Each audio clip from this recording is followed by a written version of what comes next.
What's up, gentlemen? This is Rising Phoenix Podcast, the podcast about how to rise up after your divorce. I'm your host, Michael Rhodes. Let's get into it.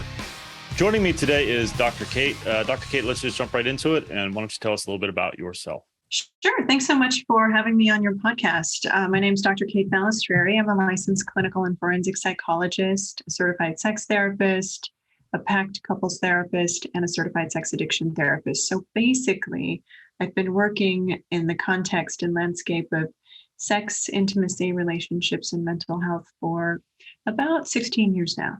Oh, wow. Yeah, I honestly, it escapes me how I found you. I think it might have just been Instagram. I'm not sure. So it doesn't matter. But I was looking for someone to speak about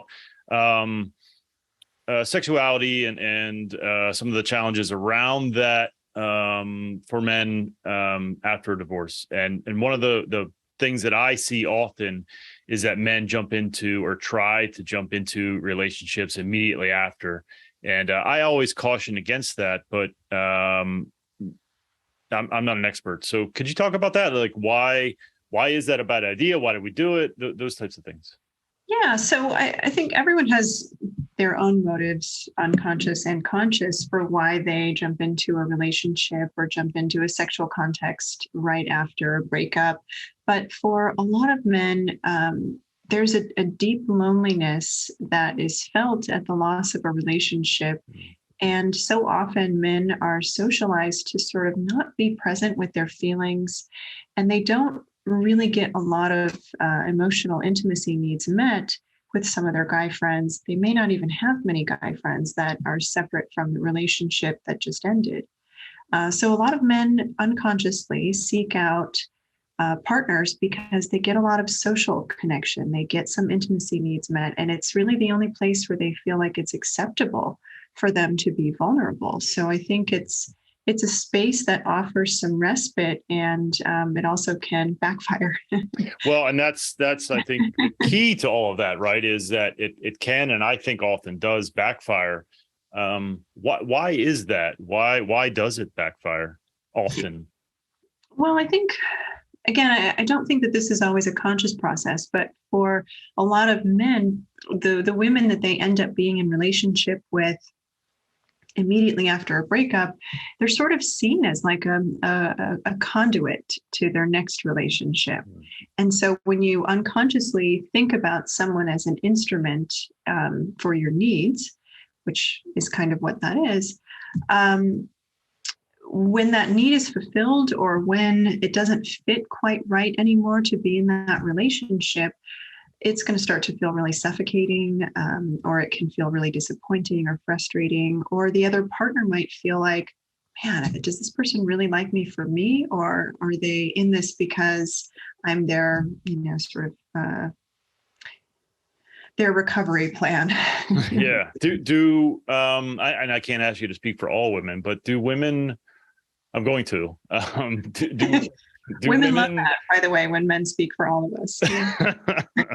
Well, I'm better you than me, that's for sure. I don't want to speak for them. But do women recognize that? Do they know that it's possible that I'm his crutch right now? And I mean, obviously, I can't imagine they would enjoy that. But is that something that they are conscious of and look for? Do you think? Look for it, probably not, but well, not in terms of, they don't seek it out, I would say, but they look to see if it's happening. Certainly. Yeah, I think most people do. If they are partnering up with somebody who's in a recent breakup, they want to know if they're a rebound. I don't think that's gender specific, but definitely women are conditioned to sort of be available for men and to help nurture men through hard things.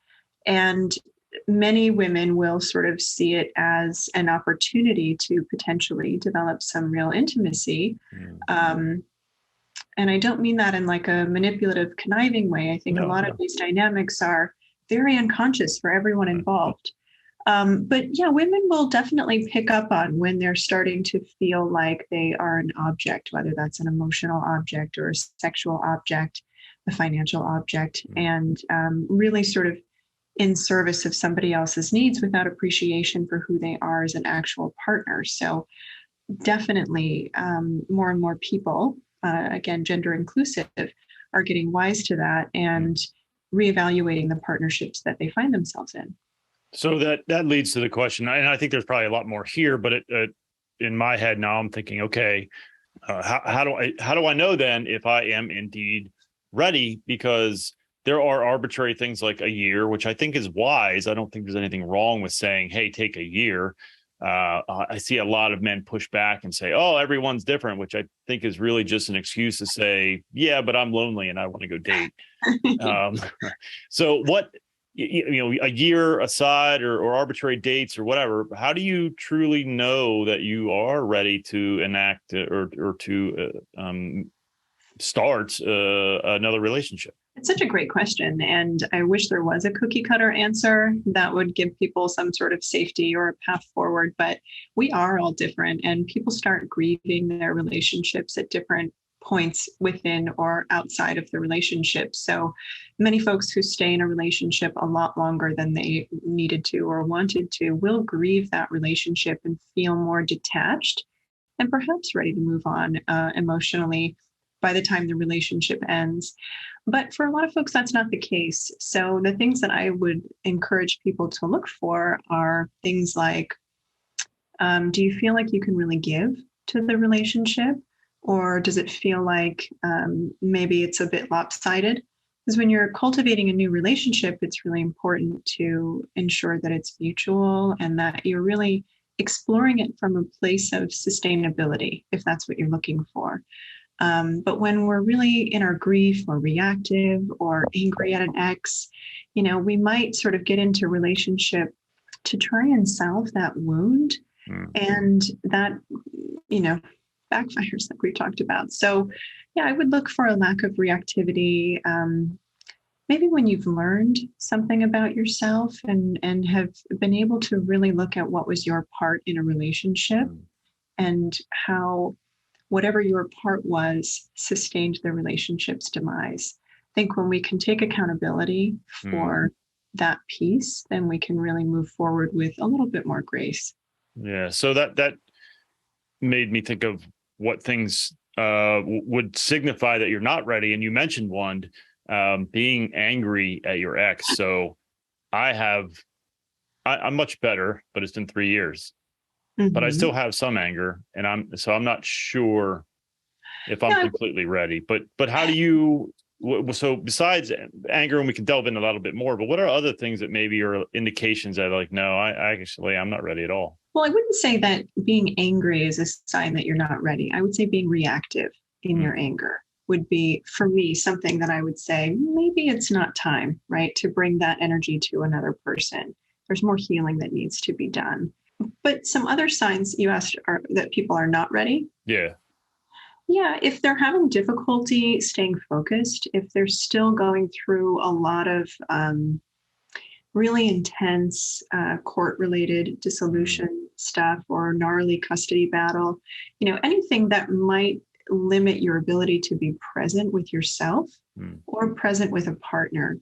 And I say that because when we're caught up in the chaos of ending a relationship, especially in marriage, when things can be very complicated, we're more vulnerable to picking partners who may not be good for us or with whom we may not be a good fit.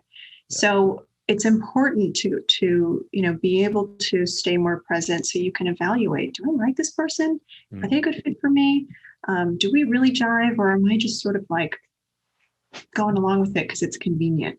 Yeah, I think it can be difficult to not only ask these questions but answer them, because it does require some significant self-reflection.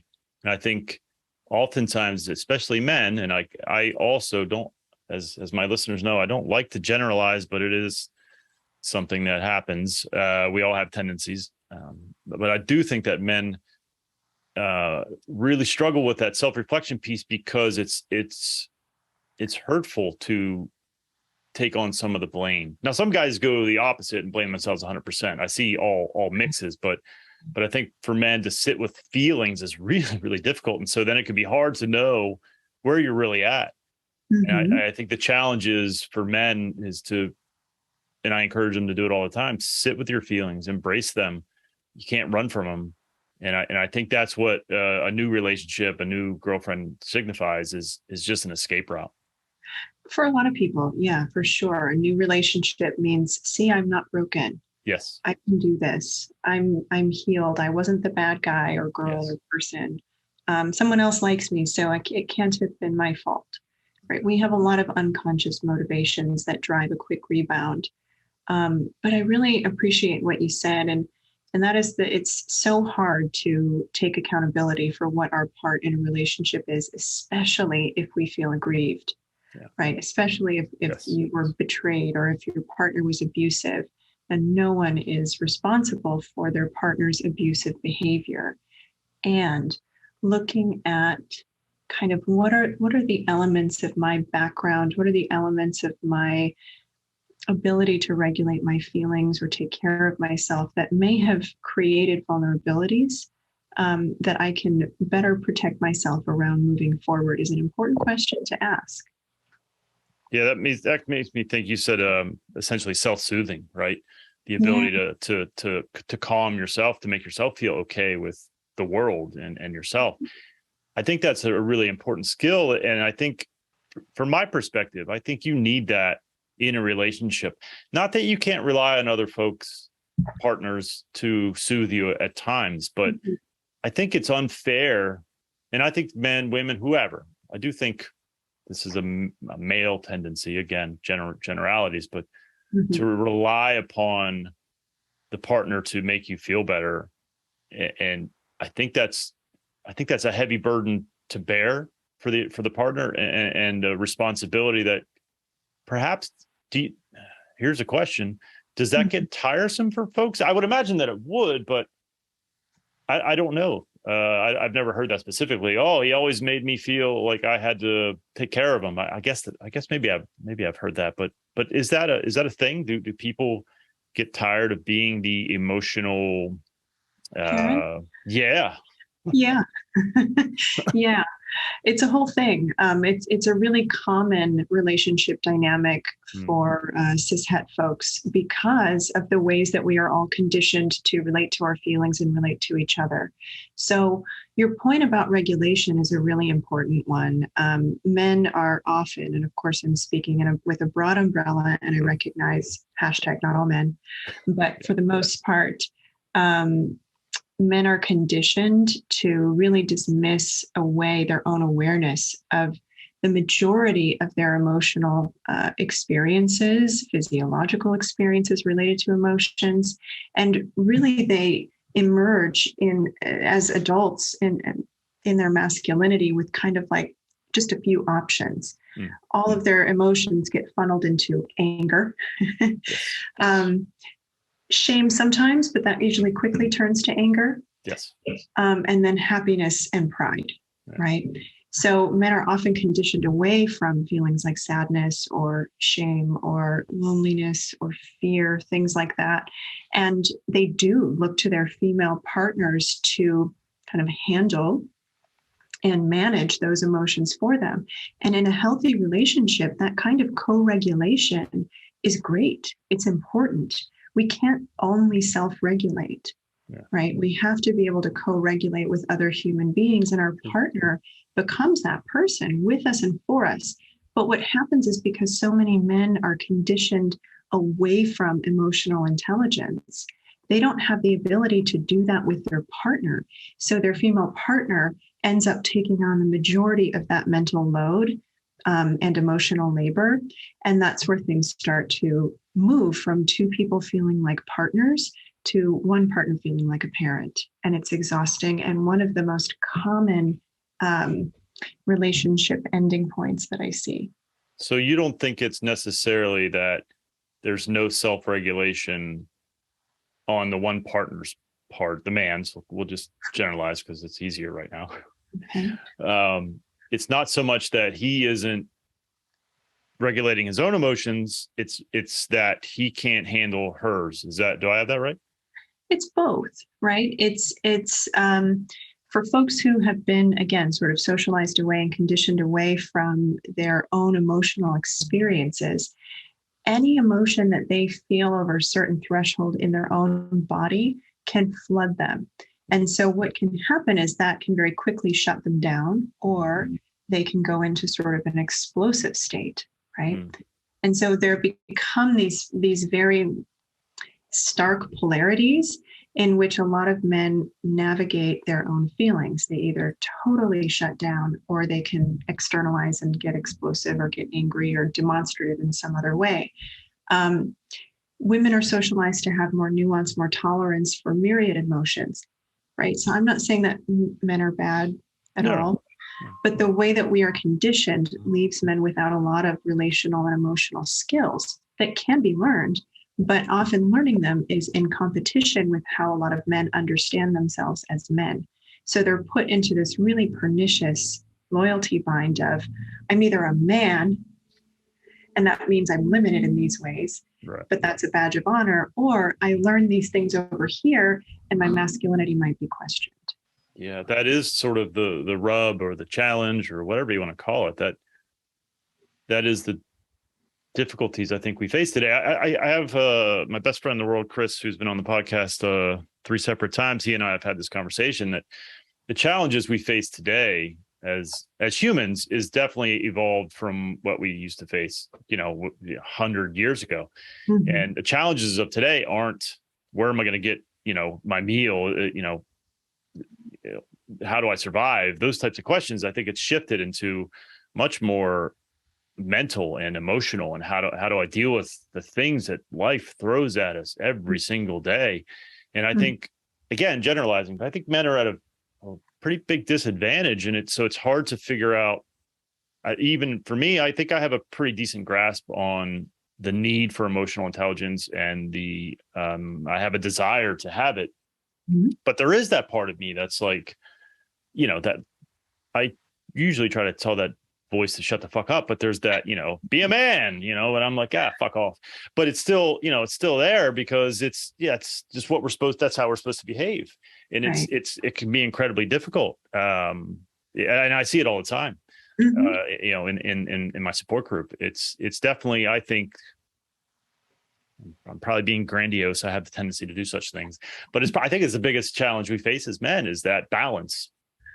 Yeah, I mean, I would agree that is a huge concern for a lot of men, and it's why we are seeing such an increase and discrepancy between men and women in the number of cases of substance misuse, high risk behavior, suicide attempts and completion.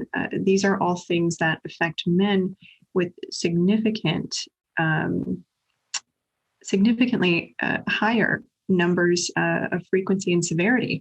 So when we look at that and we look at the why, it's because they have not really been taught how to regulate their feelings more appropriately. They haven't taught how to be vulnerable and be authentic, right? So there's this sort of performative nature of their masculinity that a lot of men have been told is the right way to be a man. And it really limits them. I think it's the biggest grift, honestly, of the modern world, is this idea that this hegemonic masculinity is the way to be a man, because it's robbed so many men of being whole humans and experiencing everything they have the potential to experience.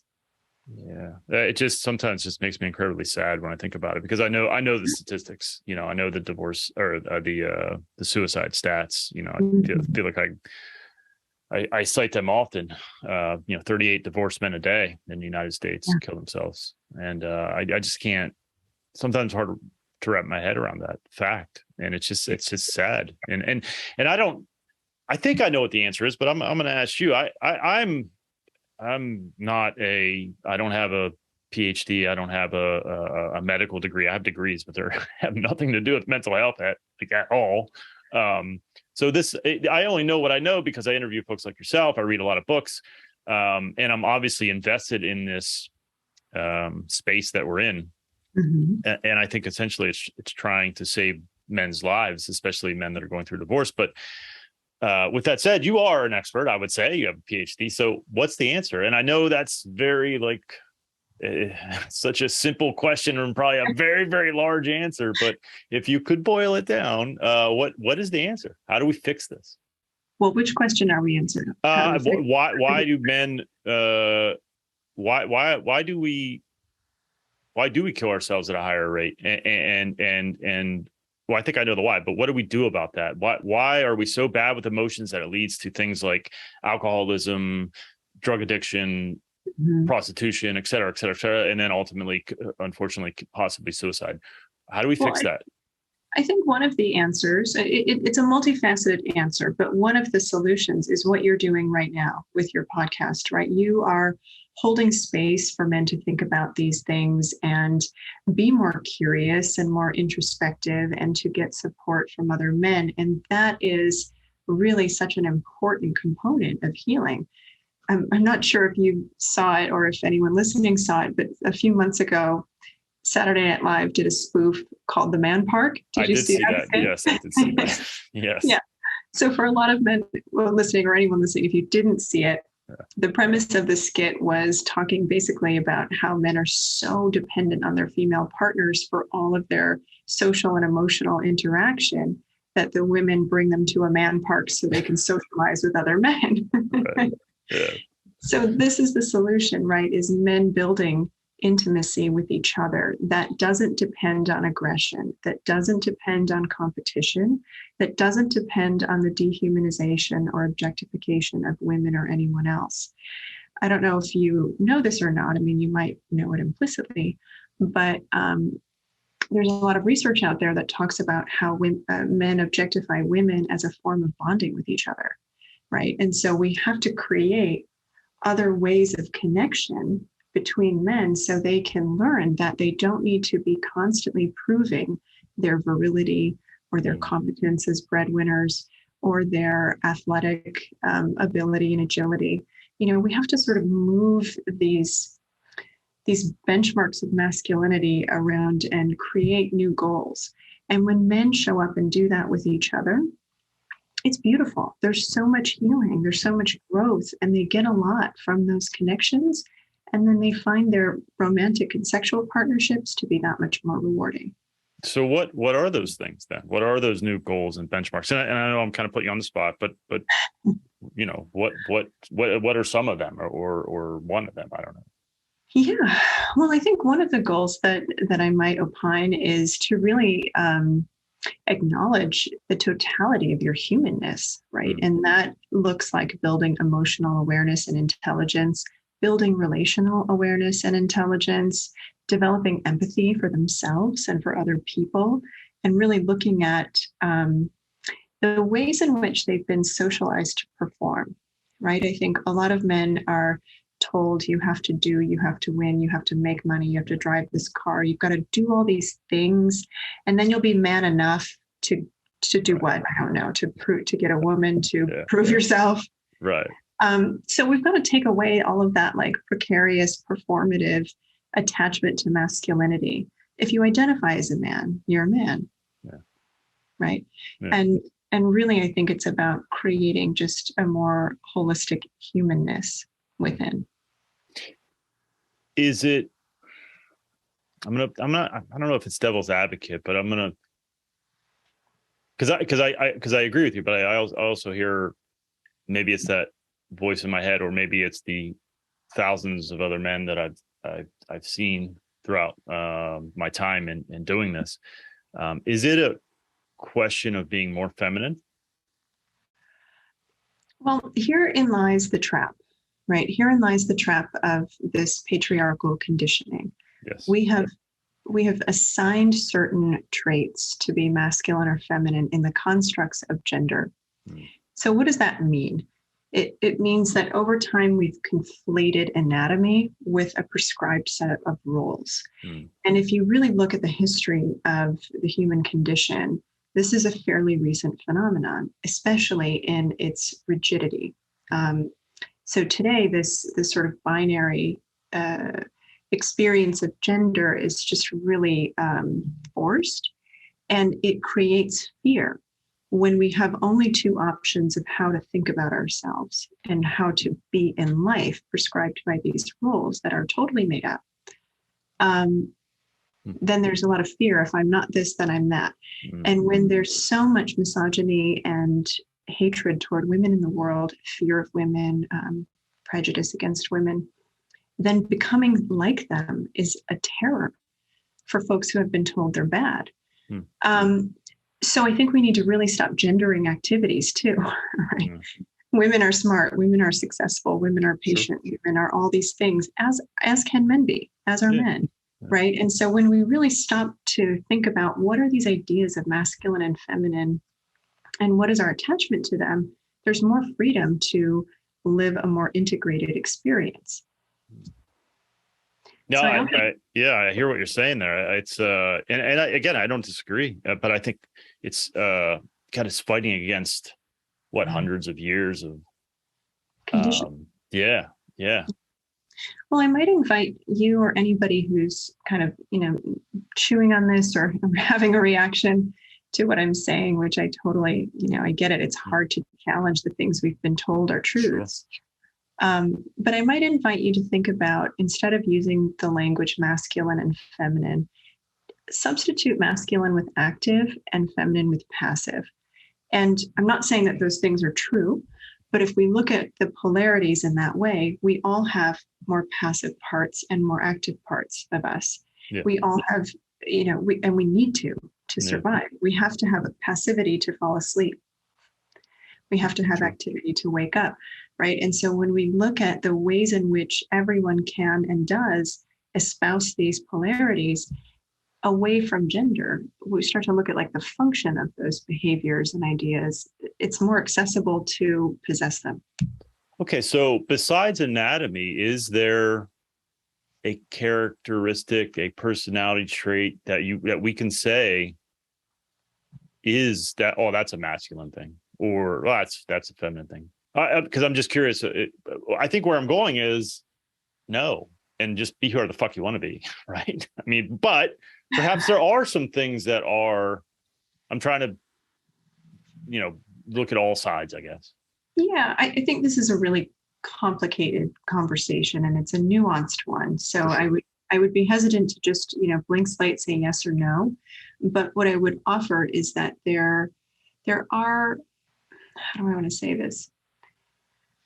It's important to validate the experience of people who identify in a certain way. So for folks who identify as men, for example, and who were raised within the construct of masculinity and its definition looks like whatever it looks like, right? That's their experience as a man. So I don't want to say that their gender identity is moot or doesn't exist or that kind of thing. But I would say that really a lot of, if not all of the character traits that we assign to masculine or feminine are a construct.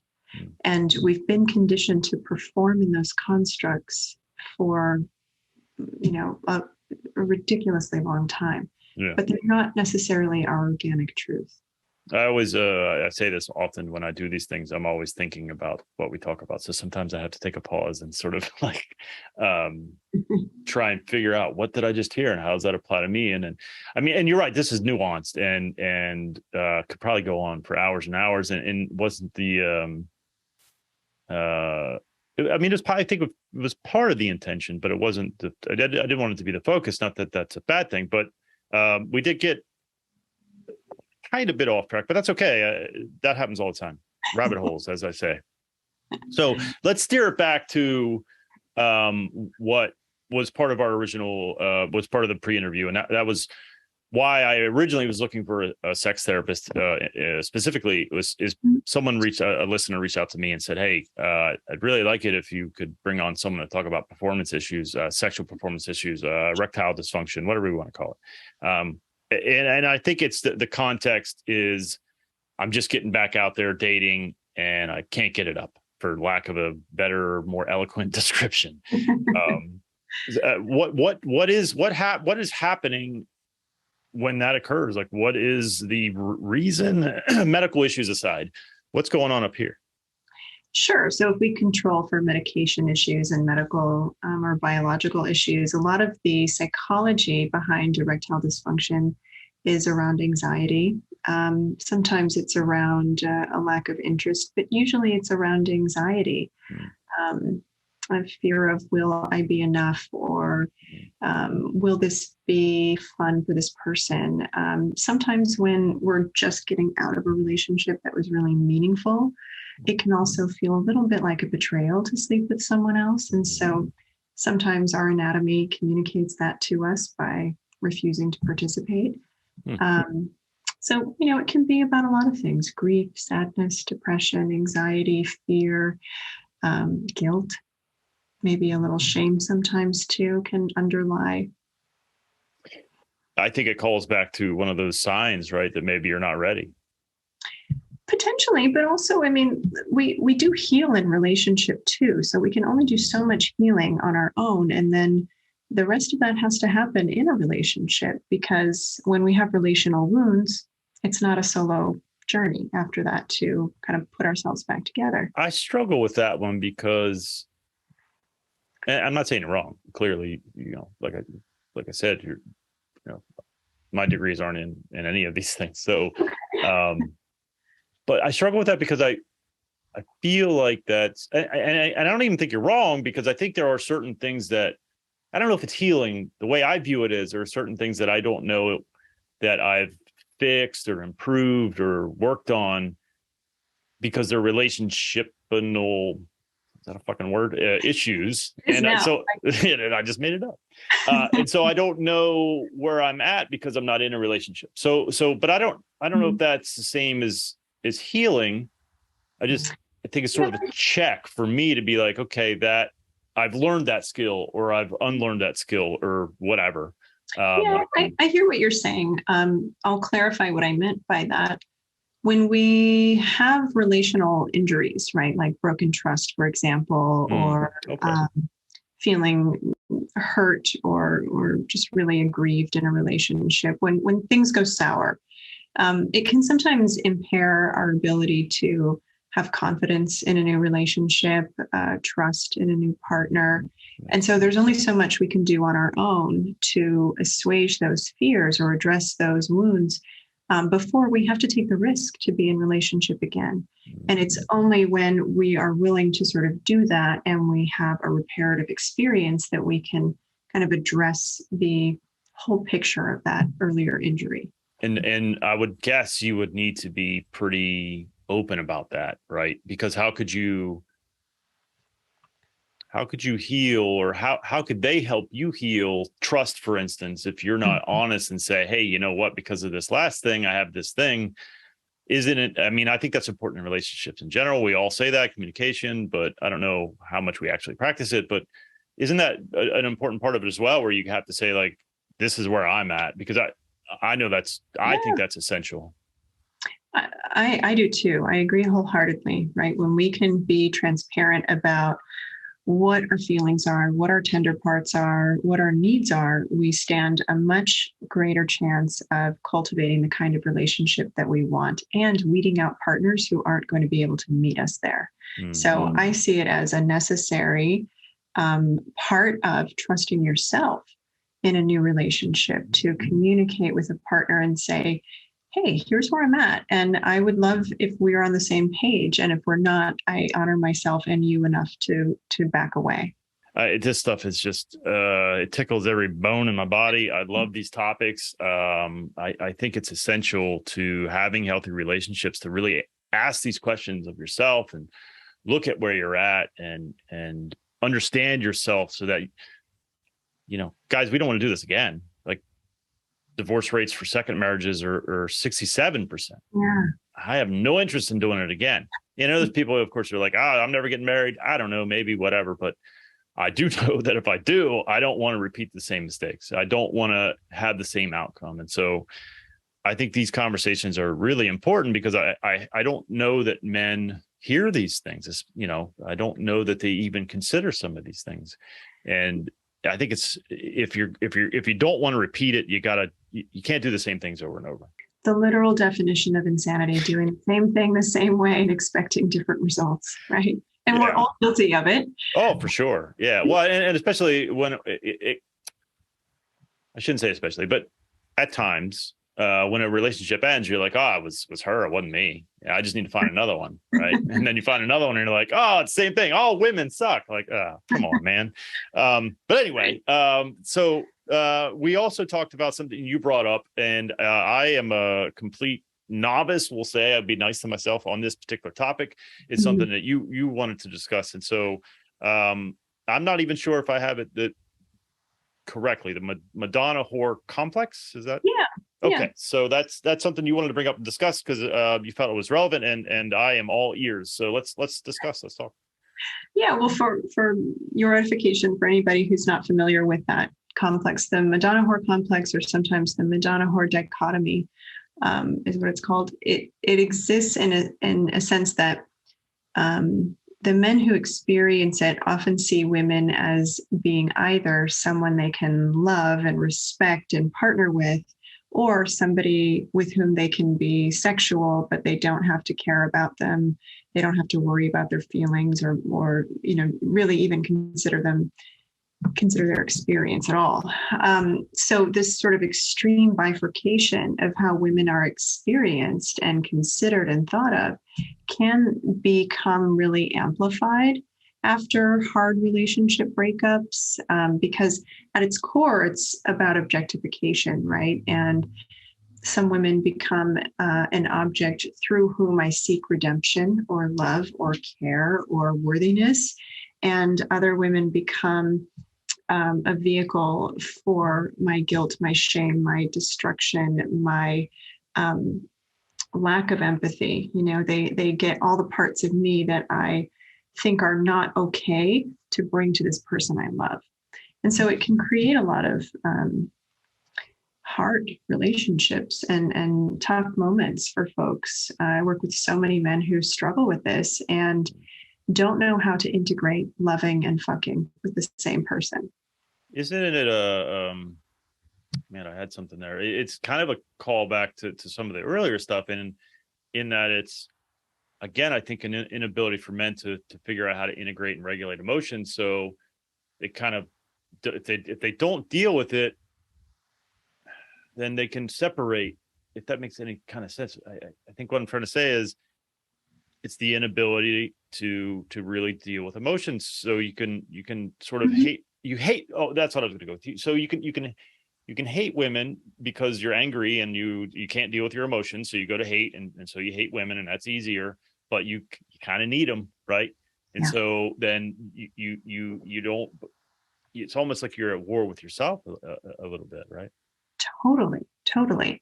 And the women that are interacted with become sort of a representation of that inner polarity, right? I'm either good or I'm bad, right? And I don't know how to regulate my feelings.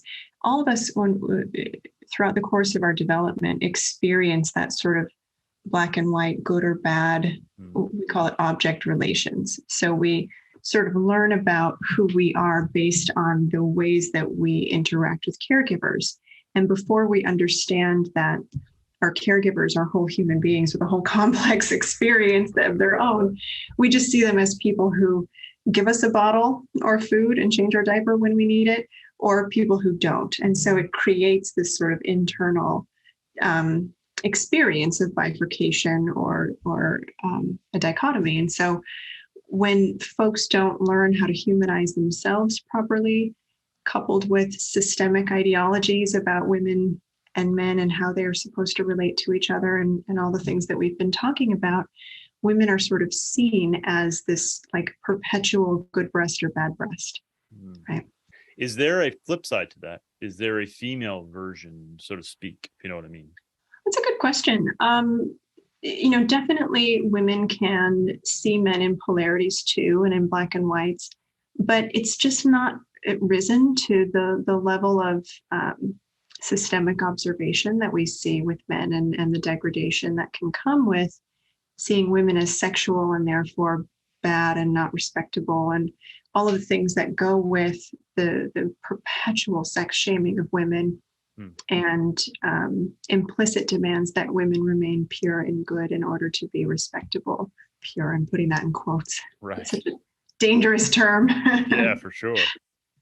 Yeah, I mean, I suppose that it's, I mean, there are, of course, negative experiences that men have Mhm. with women and how they're viewed. But I think when you look, and I at one point, I think I did look at these statistics. When you look at, like, there's a reason that men are sort of looked at in a certain way, and again, generalizing or whatever, but rapes and murders of spouses and Mhm. partners and stuff. It's largely the man that's doing these things. So it's hard not to take that view sometimes and be like, well, guys, there's a because I see it all the time in like in my support group where guys are like, oh, she filed a false domestic violence claim, Yeah. and so now everything's like it changes everything, and there's a reason those claims are taken seriously, right? Mm. It's just not willy-nilly out of the blue, like, oh, okay, we just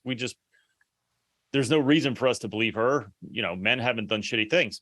Women have too. I'm not saying they haven't, but there's a reason that these things occur. Now, what I will say is, and this is definitely off topic, but there should be consequences. There isn't for people that falsely accuse, and there isn't, and that's. I still think there should be, especially when it comes to children and like access to children. If you lose your kids over false accusations, you should be punished in some kind of way. I don't know what that is, but it's what a terrible and horrible thing to do. But there is precedent for believing women where we don't have a great track record, fellas. Yes. Um, yeah, there are so many men who are not abusive, who are Yeah, of not course. physically dangerous, and all of those things to women.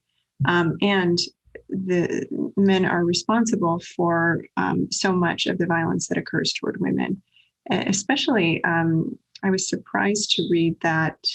Actually, I'm not surprised, but I was surprised that it rose. But when women are pregnant, the actual number one cause of mortality is an intimate partner.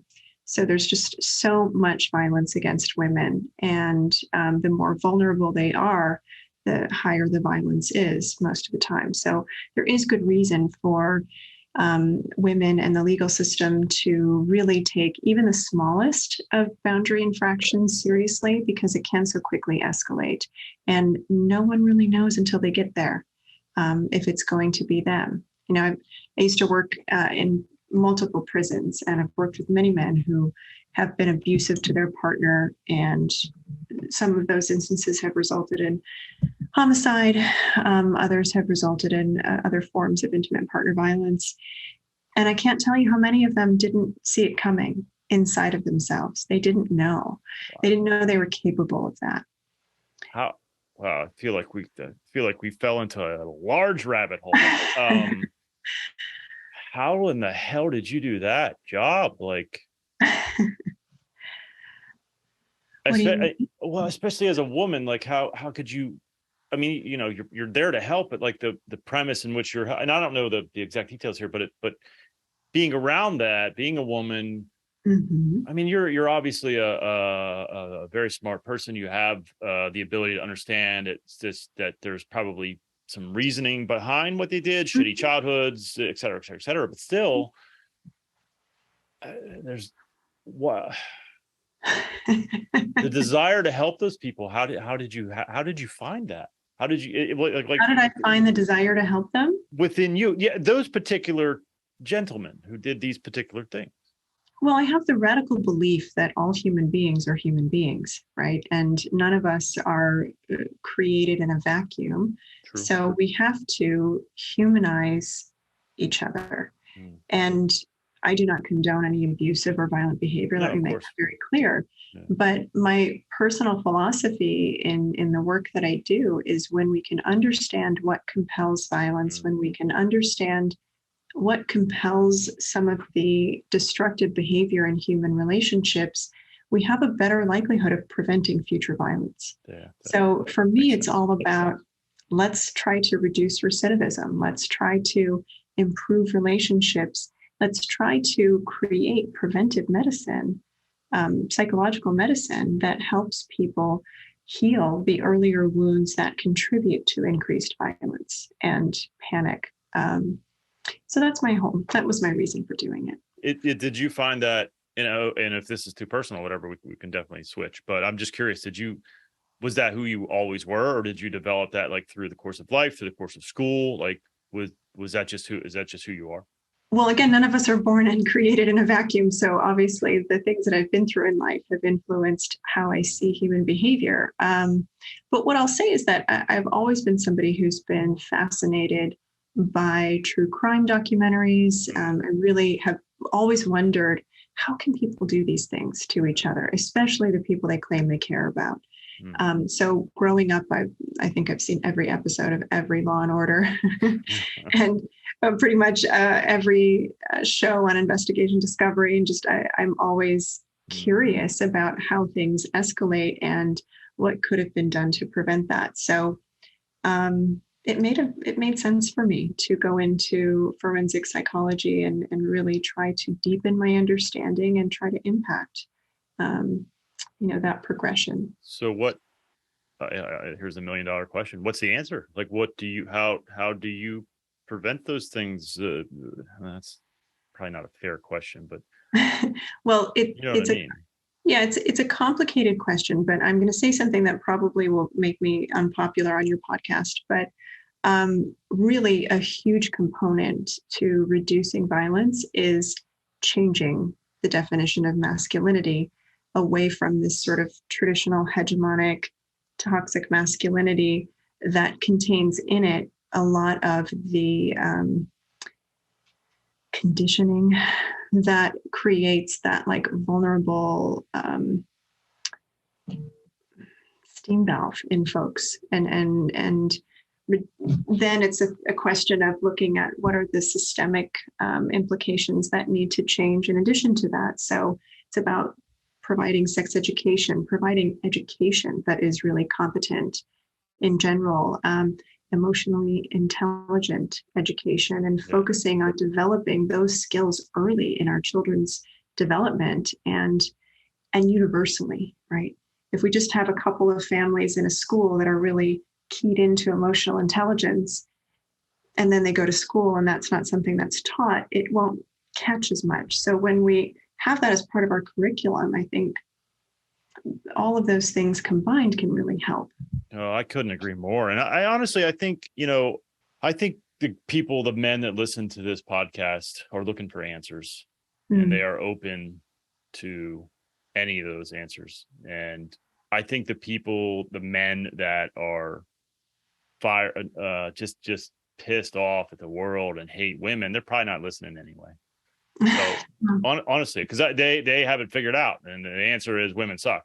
Okay, good luck with that. See how it works out for you. Yeah. So I think I don't think maybe a few. I'll leave room for error, right? But I don't think many people you're not gonna get any hate mail. At least motherfuckers better not send any hate mail. I'll tell you right now. I appreciate that. I don't think that's going to happen. It's never happened before. At least not that I know of. Yeah. No one's ever reached out. No, that wouldn't be fucking cool at all. So I think what I'm trying to say is I think the guys that are listening are open, and they probably would, if they are honest with themselves, they probably would agree with you. Because again, if you look at stats and info, and it's largely men that are doing these really violent, now, are there some females? Of course there are. There's always exceptions to the rule. But if we're talking about majority of things, then, we as men have done some shitty things. We've done some great things too. Don't get me wrong. It can be, and I think there's this, you're talking about black and white thinking. I think that's so prevalent in our society. I think it's really dangerous. It is. Something is either this or that. And that's just not the human experience. We're all so multifaceted, and we have many components and things that are just in some ways opposite, right. But so I think it's helpful for us to, I think, take a step back and try and see things through a different lens and not of a black and white type of lens. I couldn't agree more. I want to add with or end with just a reminder that men are not trash and women are not crazy, right? Yeah. So it's really important that we challenge these stereotypes and these tropes. And I love that you're doing this work and inviting these conversations, because when we can stop from these sort of reductionistic labels of ourselves and of whoever we perceive as an other, we really get access to so much more richness in our lives and so much more peace. And that, I think, is really the goal. I'm going to ask you just one more. It's just the quick one. What words of wisdom would you, first of all, thank you for all of this. This is amazing. Thank you very much. We will definitely do it again. What are some words of wisdom you would impart to a man who has just started his divorce process? Be kind to yourself, right? Taking accountability can be hard, whether you were at fault. I hate that language, but whatever your part was in the dissolution of the relationship, be kind to yourself, and also be honest and accountable. It gives you power to know what is your part, so that you can move forward and heal with integrity and really have the life that you want. When the pain settles down. I would also encourage them to work with a therapist. We work with folks at these junctures every day, and you don't have to do it alone. Well, Dr. Kate, thank you we try it one more time. Dr. Kate, thank you so very much for doing this. I really, really appreciate it. We'll definitely do it again. I think this one will come out pretty quickly. I'll give you a heads up when it does. Thank you so very much. Thank you. This was wonderful. Thank you again for inviting me. Thank you so much for watching and or listening. Thank you to Nick Coyle and Lifer for allowing me to use their song, Born Again, which you're hearing now and at the intro to the podcast. Thank you to Justin Dillahanty and all of my brothers at the Alpha Code. Please visit the website risingphoenixpodcast.com to connect with me and other like-minded men who are looking to thrive and grow after their divorce. And remember to surround yourself with people who add value to your life, who challenge you to be greater than you were yesterday, who sprinkle magic into your existence like you do to theirs. Life is not meant to be done alone. Find your tribe. Take care.